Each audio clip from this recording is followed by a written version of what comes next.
As you can see, the problem.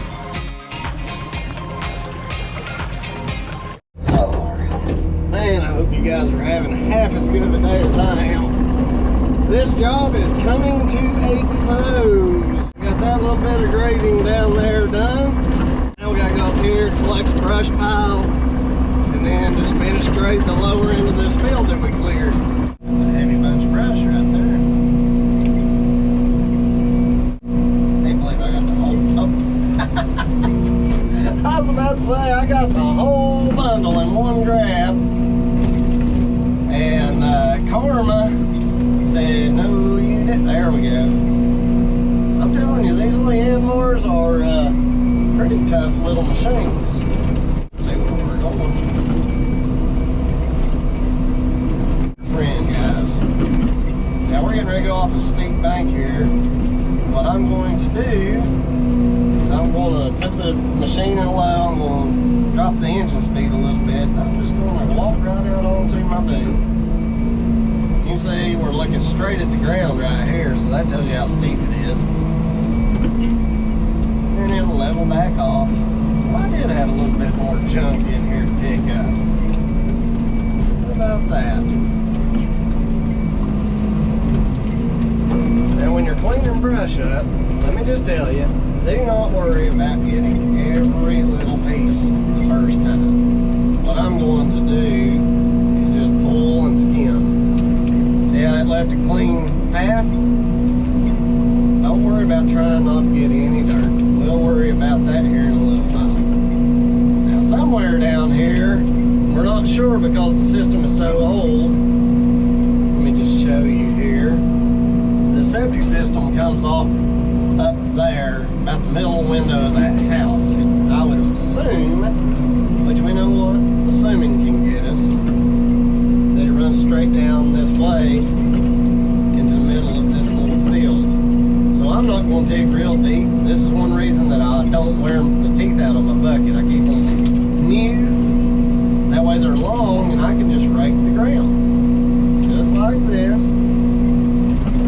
And I'm just skimming along. All that loose pieces of wood and debris will gather on each other. And if you miss one root, don't worry about it. Especially on a job like this where we are getting paid to get the bulk of the material. That's another reason that I like these type of jobs. It does not have to be absolutely perfect. Now a bulldozer with a root rake works well, but it would be very aggressive. It would get this work done quickly. But it's harder with a dozer to see exactly what you're doing.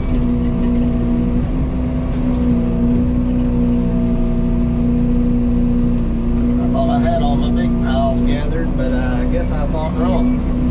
Now like right here, you can see where the mulcher skimmed over this and I left that up a little high. That is because I want to be able to see whether I'm getting a hold of the roots or not. So we're not going to skip straight to it, we're just going to pull. And I'm just working my way along this little field. Now see how it didn't want to come out? Now what I'm going to do is I'm going to take the thumb, see how deep those teeth are on that? I'm just going to get right out from it a little and I'm going to loosen the soil because it's the soil and dirt that are holding that little stump in. Now what I'm going to do is I'm going to use those teeth to get on either side of the root ball and pluck it out. That's my neat little stump. We actually ended up cutting that one loose. Look how deep that sucker is.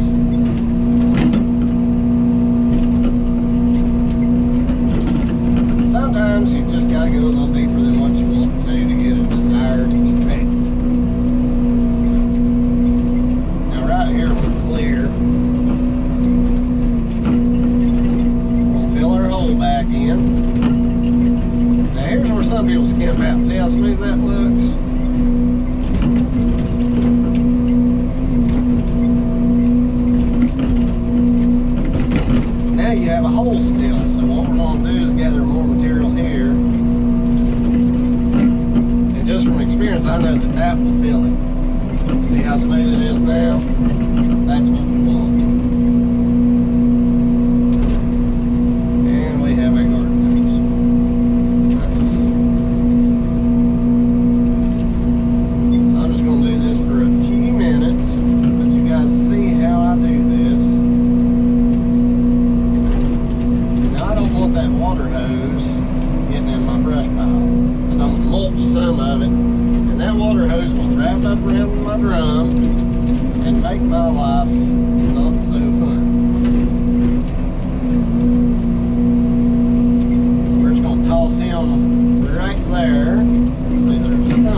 that root ball.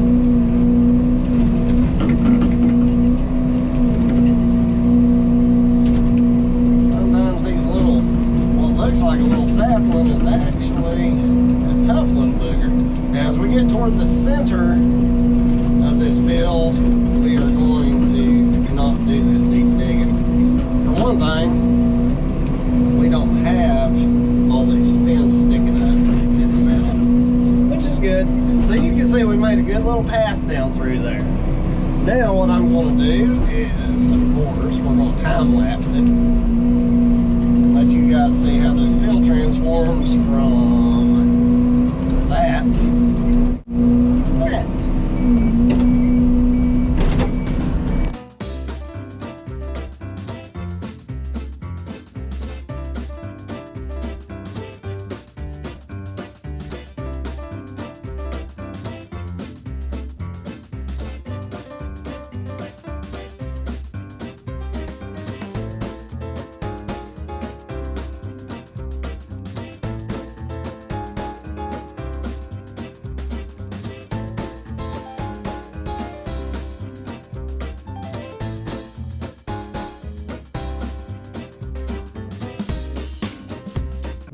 As you guys can see, we got that whole field pretty well grubbed. The next step is take this bunch of grassy dirt filled material. I'm going to toss it on top to weigh this brush down and help it rot.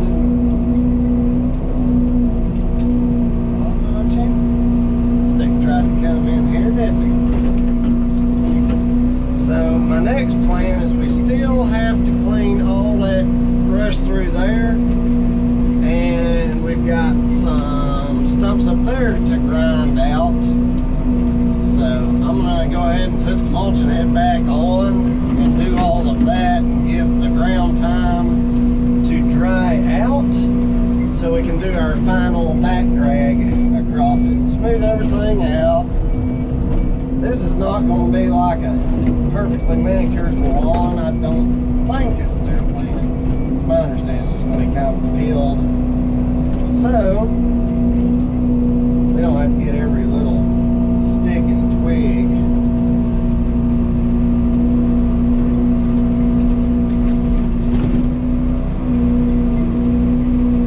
Gotta get used to controlling this thing still. Pump turned up, it gets to the end of the cylinders quite rapidly.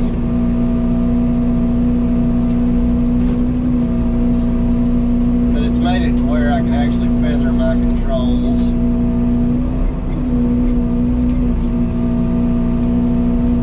Definitely a lot better. I like it better this way. So I want you guys to comment for me if you don't care to take the time. This job has had several different types of work, from digging to pulling trees to mulching. I'd really like to know which parts you prefer real time as opposed to the time lapse. And that way I can make these videos better for you guys. That's the goal, because this is you guys' channel. I'm just making it to try to help people out, help them along their way in the learning process of getting into these types of work. A little stump right there. Just roll him out. So I'm gonna go up here, put this head on, and then we'll do some real-time mulching. Now this type of stuff right here, like 1, 2, and 3 inch stuff, is really where this platform shines. Almost really stuff that you could do with a bush hog on a tractor. But you can operate on some really steep ground and try to keep the work in the frame of the camera all while keeping from shoving this thing down in the ground.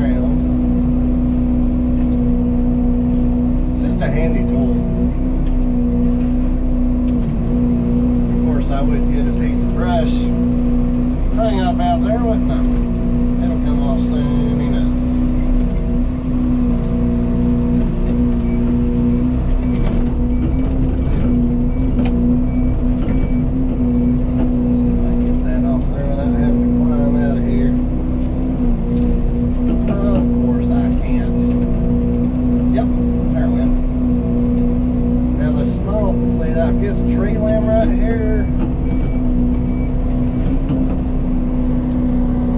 you can see we can do just like that.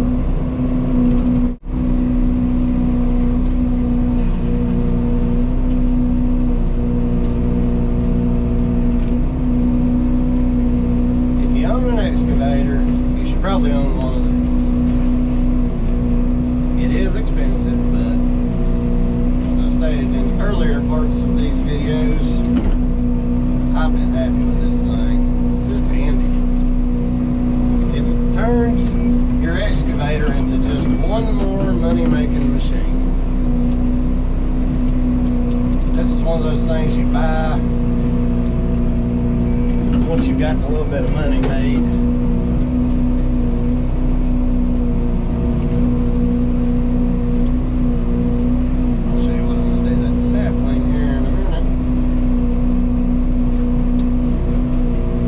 Pass should be this direction, in the direction that the drum will take the biggest material in, and then you can lower the head down just a little and then back drag,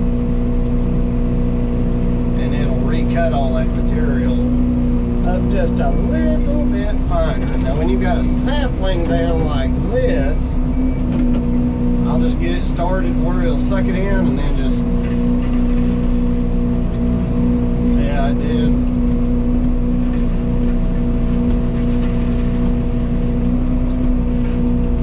Now granted, that was a poplar sapling, super soft and tender. Oak and hickory, locust, stuff like that does not go easy, but it will cut it and it will eat it. Now this head weighs 1,000 pounds. So when you get to reach it out a little ways from you with this size of machine, it will make you want to tip over.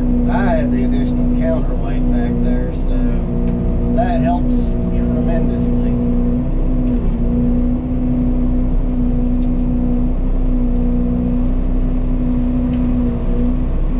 I ran the head on this machine before it had the counterweight, and believe me, by the end of the day, your guts will hurt. See, like all these little stobs sticking up, you can get right down close to the ground and shave them off, just like that.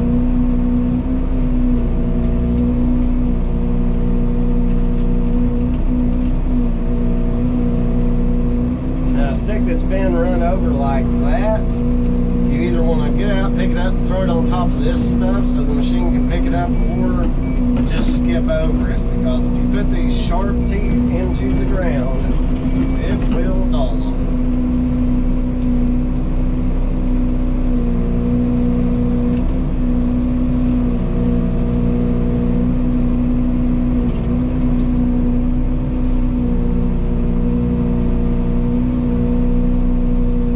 Again, it's just like a big lawn mower.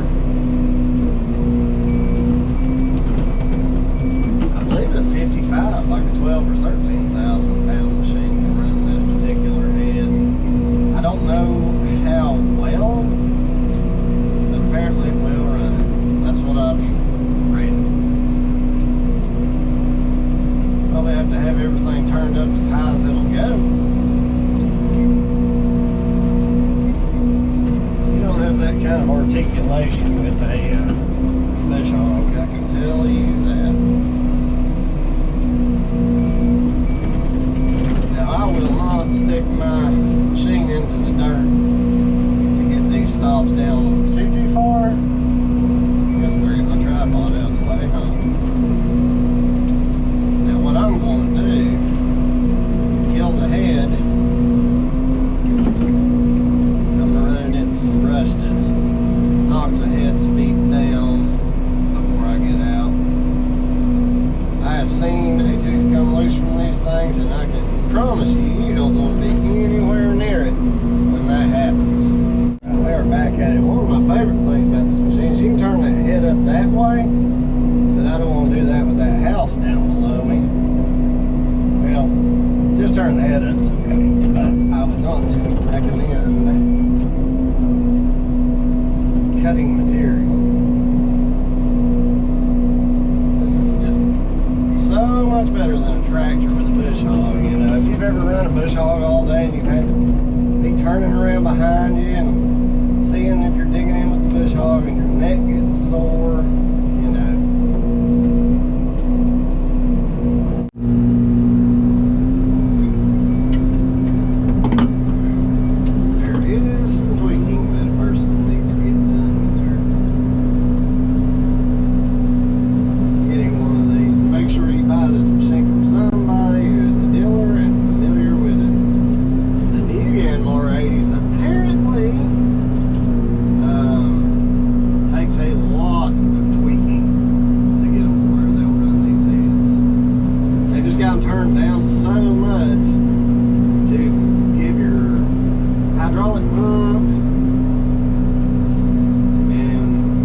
stuff a couple 100 feet. I've slung stuff huge, that long and that big around, and it's just like a missile going through the air. When you're by yourself, it's pretty cool and fun, but when you're working around stuff that could get damaged, adds stress. So, best rule of thumb, if you're nervous about it or you're not sure if you're going to hit something, just go ahead and assume you are. And if it's something that matters, like cars, property, and people, probably best just to think of a different way to clear the property. With this project, you can see how close to this house I am. Last thing, I don't want to mulch something right here where I'm perpendicular to the house because it will sling stuff. So I'm going to move that head around to where it's not going to sling stuff toward the house. It's harder to see and operate, but this is about as close to that house as I'm going to get. Now, any of this small stuff, if it's half-inch material, tiny little stuff, for one thing, that kind of material does not have enough mass to carry a long distance. Also, if it does hit something, it's not going to carry enough inertia to do damage. So there you go. We got that little stretch cleared up. Now we're going to go up here and mulch some bigger things. Hopefully that sunshine will stay behind the clouds for a little bit. This is a fairly steep little bank, and you can tell because as we go up it, we look more up toward the sky.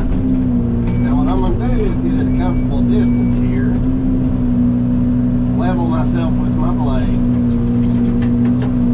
Now what I'm going to do is position this head. I've got this house right in front of me. I'm going to position it to where everything's going to go that way or that way. But I'm going to pay close attention to this house over here. And this shed over here, the shed's not as big of a deal. The trees already put a hole in the roof. So what I'm going to do is keep this head as close as I can to the ground. And I'm going to slowly work my way down, back and forth. As long as your chains are close to the ground, you really can't sling stuff of any size.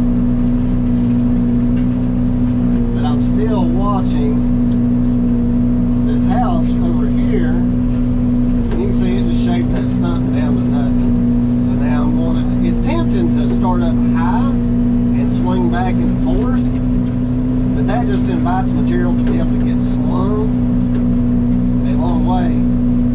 So I'm just kind of, I'm just bumping the controls, letting them go into that stump. Now here's where it can get dangerous. You've got this chunk that's broke loose, but it's a big chunk. So if I swing too fast into it, it doesn't give those teeth time to chip it. They'll actually grab it and shoot it out the back. So I'm going to get it down as low to the ground as I can. There's chains hanging off the back side of that head, and what it'll do is that piece of wood will hit those chains and it'll deflect it, but it'll also knock down the momentum of the wood that's getting slung. So you can see what's left right there. Now let's continue on. There's a bunch of different ways you can use these heads. Now see, I can't really idle down to make my movements smoother. I'm angling that head more like this, so I can sling material more that way between the houses if something does decide to take off. Now you do have the option to just barely cut a little bit at a time, and that creates those tiny little chips. I know it's probably hard for you guys to see, and for anybody who's looking for some super exciting video, this is probably going to bore you to death, but for those who are interested in buying one of these, I'd recommend sticking around. And if this just isn't necessarily a video that interests you, I would, tell you to consider subscribing, because we cover all kinds of machinery and processes to do different jobs. power when it comes to wanting to become self-employed. Now, another reason I'm doing this in real time also is anybody who's looking to buy one of these heads, you need to know how fast you can work. Now, this head is absolutely working way better than it was the other day before Tim turned the pump up. Alright, so we're getting down to the point where it could break loose. So what I'm going to do is I'm going to let the head spool up as high as it can go. All these little movements, moving around, draws speed from that head, and when that head's not spinning as fast, it doesn't chip as good. It does more of a grab. So let's just ease down here. You see how I grabbed it and shot it out right there? But the chains are what knocked it down. The chains tend to make it hit the ground and just bounce a little bit. So let's continue on here. Man, I tell you, turn that pump up made all the difference in the world with how well this guy is.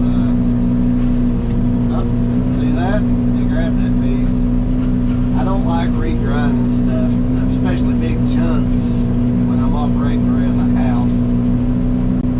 I don't mind working around the house, but if you're unfamiliar with how these things sling material, I urge you to get plenty of practice in the woods or on empty lots before you're operating in the city or something. Some people would say don't operate these things at all, but let's face it, it's income and somebody's going to be the one getting to work. This replaces a tree crew and cutter. It replaces a wood chipper.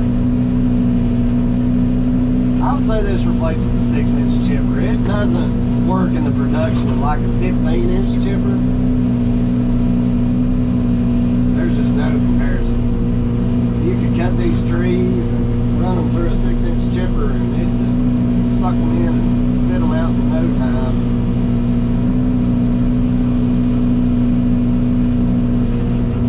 So you can say you have to work your way through this stuff pretty slowly.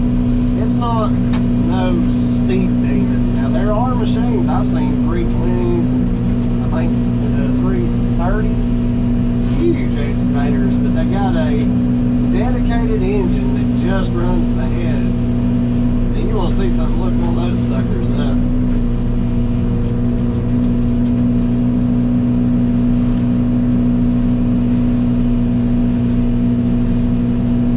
Now these are like little Leyland cypresses.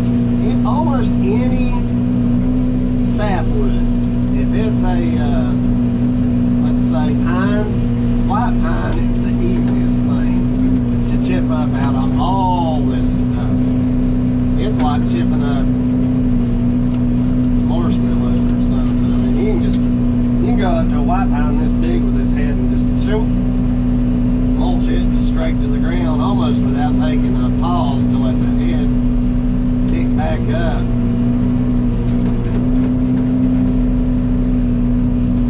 See, this stump, if the stump is left so high that you can't just go up against it, if it's higher than the drum, let's say, you almost have to just raise it up and take about I'd say a half to 3/4 of an inch at a time. I wish I'd had him turn that pump up a year ago. That thing, it's not super impressive. This is not a $50,000 head. But when it comes to the mulching world, what you spend matters. You spend, like I say, see, it pulled that head down that time. But with that pump being turned up, it's actually putting pressure to the lines. It's not just killing that head. You can see how fine the sawdust is. Not sawdust, dummy. Wood chips. And as long as you keep your knives sharp, this sucker's gonna work good. I've cleared little bitty stuff 2 acres in a day. But I've also spent a day on 1/4 of an acre, the bigger stuff. If you've got a 20,000-pound excavator like this, and you've got it tuned just right, I would say on production, 6 inch and less. Now that I got this pump turned up, I'm going to say that. Man, that thing's working way better than it used to. And this isn't impressive. I know this isn't like, wow. But for making a small machine versatile, I'm thrilled with it. I love this. Now see, the farther I go this way, the more the chips go that way. So I've got to keep turning this head in order to keep it from slinging chips toward that house as much. And, watch out. I've been dancing around that clothesline, and I don't know why, because it ain't no good. Other sticks already gotten chewed up. Nobody lives here. It's a good thing. I would not be doing this if somebody was in that house, because there is a chance that this thing will sling something through the window. Truth be told, they wanted a row of stuff along the house over there, and I hit a dead dogwood and busted 3 of those window panes out. I sure did, like a fool. I felt awful. I was like, man, I knew better than that. So I called the neighbor up down here. It's his father-in-law's house, this one. And I was like, man, I know y'all gonna do some remodeling here, but if y'all weren't planning on changing these windows out, I'm gonna owe you 3. So he called the guy that owns the house, and he didn't even care. He was like, I don't even worry about it. They're just caulked in, single pane. And I was like, man, at least let me buy the windows. And the guy wasn't having it. He wouldn't let me buy them. So that's one reason that I did that work down there for free. I feel like I owe them something. Alright, let's just go ahead and grind these stumps up here down a little bit. Hopefully you guys can see. Yeah, I think I've got you guys focused good. I'll get these stumps down as far as I can. I pulled a bunch of stumps down each side, but being that the septic line runs down off of this bank, then son-in-law decided it's best to just grind them down smooth. Man, I wish I'd have had them turn this pump up. Golly, that thing's a whole different machine. Alrighty, let's see here. I'm gonna run over here and do mulch down some little stuff. Mulching done. Now for all of this junk here that is full of metal fencing, barbed wire, pig wire, and all other things that are not vulture friendly, gets put in the corner with the other brush. They wanted this put in the front, so if they want to, they can turn it.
love to see that.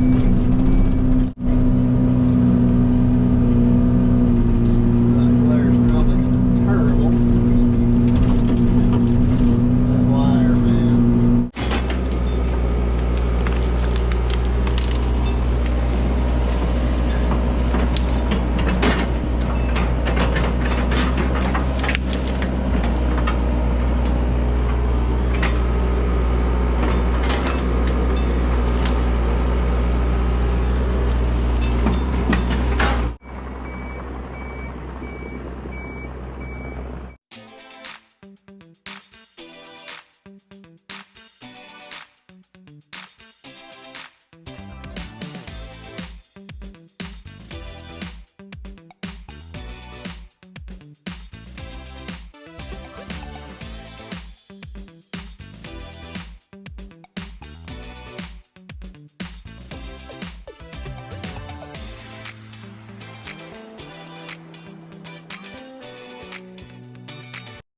Alright guys, we're completely done with this job. Let's tailgate some gravel to make the driveway look new again.